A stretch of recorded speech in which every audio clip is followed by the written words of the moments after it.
BJP का target पिछड़ा और दलित है और जो पिछड़े हैं वो तो बड़ी तादाद में बीजेपी के साथ हैं ही।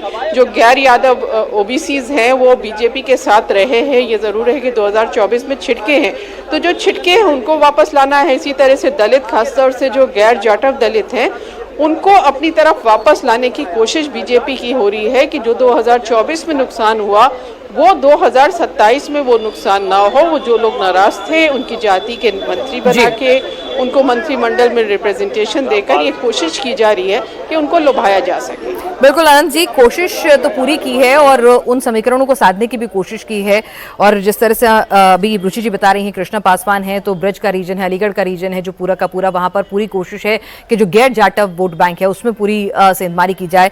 लेकिन अखिलेश यादव को ये मंत्रिमंडल विस्तार थोड़ा चुभ रहा है। पूरा एक लंबा का लंबा उन्होंने चिट्ठा जो है वो पोस्ट किया है कि भाई ठीक है, प्रोरोगेटिव है सीएम का, हर पार्टी चुनाव में जाने से पहले ये सब करती है। आप जब सत्ता में थे आपने भी मंत्रिमंडल का विस्तार तमाम समीकरण साधते हुए किया था, लेकिन ये जो समीकरण साधे गए हैं वो अखिलेश के पीडीए को थोड़ा अनबैलेंस कर रहे हैं, जिससे उनकी छटपटाहट उनके उस लंबे ट्वीट में साफ नजर आ रही है। देखिए, अखिलेश दरअसल ट्वीट राजनीति करते हैं, इसलिए कभी ट्वीट छोटा होता है, कभी ट्वीट बड़ा हो जाता है, कभी ट्वीट पे पोस्टर आ जाते हैं, कभी ट्वीट पे पिक्चर्स आ जाती हैं, कभी ट्वीट तंज का हुआ होता है, कभी ट्वीट पर लेके जाते हैं। दरअसल अखिलेश आज का ट्वीट के सम्मान में बहुत तरह से हंसे। आनंद जी, शायद आपके ऑडियो में कुछ दिक्कत आ रही है, मैं आपके पास दोबारा लौटूंगी, उसको ऑडियो करेक्शन करवा के इको करिए आपकी आवाज, हम जरा उसको दुरुस्त कराते हैं। तुषार, तो ठीक है, हर्षवर्धन जी की बात को अगर आगे बढ़ाएं कि ठीक है, हिंदुत्व सबसे पहले कोर है आपका, आपको साधना है। बहुत ज्यादा माइन्यूट निटिग्रिटी जाति अगर वोकल होके आ गई सामने तो फिर उसमें सेंधमारी हो जाएगी, बीजेपी के लिए विन विन सिचुएशन नहीं रहेगी। हर्षवर्धन जी की बात जो है वो अगर आप एक मैक्रो पिक्चर पे मैप करें, बिल्कुल सही है कि पहले हिंदुत्व है। और योगी जी खुद 80-20 की बात करते आए हैं काफी समय से कि कैसे पूरा पोलराइजेशन चलता है, और वो गलत नहीं है। जब अगर मुसलमान, एक entire minority community en bloc vote कर रही है, एक साथ वोट कर रही है समाजवादी पार्टी के लिए, तो अगर हिंदू भी इकट्ठा होकर भाजपा के लिए वोट करे, इसमें गलत नहीं है। पर 2024 ने इस जो नोशन को काफी डैमेज पहुंचाया।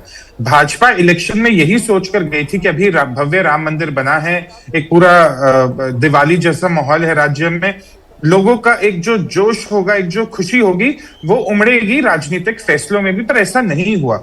पार्टी क्या सोचती है उसमें एक चीज है, वोटर क्या सोच रहे हैं वो दूसरी चीज है।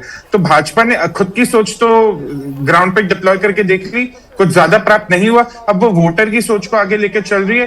तो अगर अखिलेश यादव का पीडीए है तो भारतीय जनता पार्टी भी अपनी इंजीनियरिंग करेगी। इसको आप ऐसे मत देखिए कि भारतीय जनता पार्टी अपने मेन प्राइमरी आइडियोलॉजी से हट रही है, नहीं हट रही।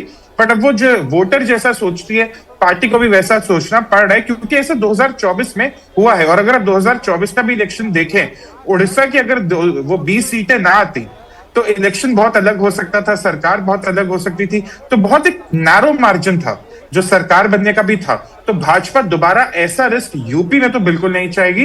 तो सारे जाति समीकरण बिठाए जाएंगे। शायद हाँ, इतना जोर से उसके बारे में बात नहीं की जाए, थोड़ा सटल होकर उसके बारे में बात की जाए, वो अलग बात है। पर अगर मैं अब कहूं कि भाजपा बिल्कुल जाति के बारे में बिना सोचे इलेक्शन लड़ेगी, ऐसा तो नहीं। हर्षवर्धन जी भी ये कह रहे थे कि ऐसा नहीं है कि जातियों की नाराजगी दूर नहीं करनी होगी, बिल्कुल करनी होगी, उनको साधना भी होगा। लेकिन हिंदुत्व का जो पूरा का मंत्र है वो बीजेपी को सबसे आगे लेकर, उस चेहरे को सबसे आगे लेकर ही चलना होगा।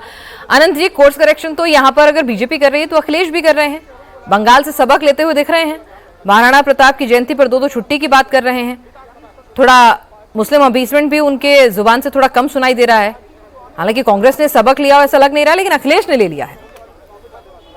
विनाथ जी, अखिलेश जी ने महाराणा प्रताप की जयंती पर 2 दिन छुट्टी की घोषणा इस कारण से की है कि उनकी छुट्टी को लेकर भ्रम है कि वो 9 को है कि 8 को है। इस लिहाज से उन्होंने इस बात की घोषणा की है, मुझे लगता है। दूसरी बात, आपने अभी थोड़ी देर पहले उनके ट्वीट की चर्चा की थी जब हमारा ऑडियो खराब हो गया था विनाथ जी। तो दरअसल अखिलेश यादव जी आजकल आभासी राजनीति बहुत करने लगे हैं। उनको जो वर्चुअल पॉलिटिक्स है उसमें आनंद आ रहा है, likes, dislikes, comment, retweet, repost.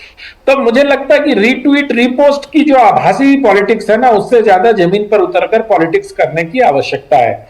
ये 2024 एक फ्लूक था, मैं उसको एक फ्लूक मानता हूं। और जैसा हर्षवर्धन जी ने कहा, भाजपा की संगठनात्मक कमजोरी और अंतःकलह ने भाजपा को ज्यादा हराया। वो उनको निगेटिव वोटिंग थी।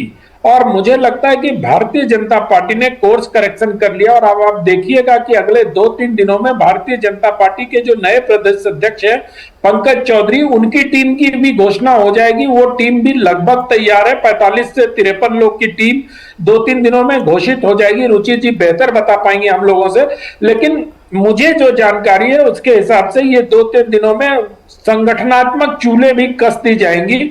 और जो पिछली बार गलतियां हुई थी उन गलतियों से योगी जी भी विज्ञ हैं और केंद्रीय नेतृत्व भी विज्ञ है, तो उस गलती को इस बार दोहराने नहीं दिया जाएगा या उस गलती को इस बार होने नहीं दिया जाएगा। मुझे लगता है कि Bharatiya Janata party course correction में और अपनी गलतियों से सबक सीखने में मास्टर है, उस्ताद है। उस्ताद क्या, इसको थोड़ा सकारात्मक तरीके से कहना चाहिए कि गलतियों से सबक लेके और अपनी चूल्हे कस लेती हैं।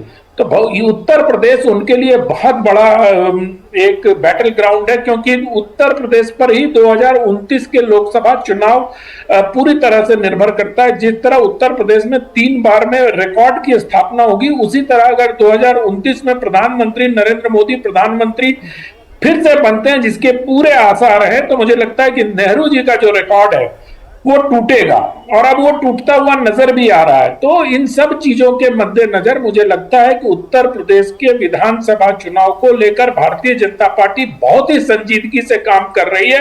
और जो हर्षवर्धन जी अभी लखनऊ और दिल्ली की बात कर रहे थे, मुझे लगता है लखनऊ और दिल्ली को दोनों एक ही धरातल पर आकर इस चुनाव को लड़ेंगे। अगर नहीं लड़ेंगे तो नुकसान पार्टी का होगा।